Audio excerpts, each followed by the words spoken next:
Hi and welcome. Thank you for joining me. I'm talking especially today to the aunties and the uncles, and you may wonder who are these aunties and uncles? If you are an African, you know who an auntie or an uncle is. Once you get to that golden age of 50, it's almost automatic. You join the club of the aunties or the uncles. But once you get to 55, you're an older auntie or an older uncle. So I'm talking to you, especially you 55 plus.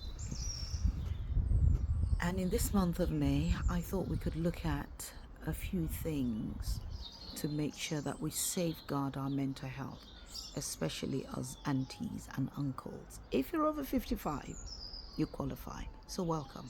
If you know somebody who's 55 or older, tell them to join us. They have automatic membership in this club. Anyway,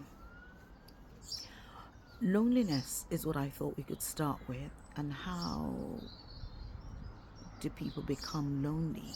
What are the things that cause loneliness, and how can we prevent ourselves from becoming lonely?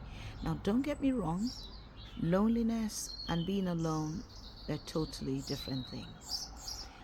But if you're 55 or older, you have a 20% chance higher of being on your own, living on your own, for all sorts of reasons.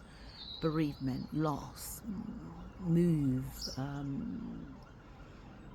relationship ends, all sorts of different reasons can cause you to be living on your own. And there's quite a huge number of us out there. I mean, the over 55s who are living on their own.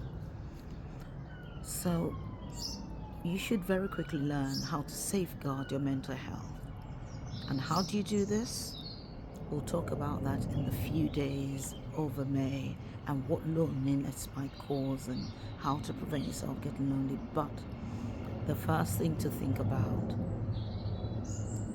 is loneliness is a subjective term. Some people live alone, they're not lonely. Some people will live with their family and they're still lonely. But it can cause all sorts of different things.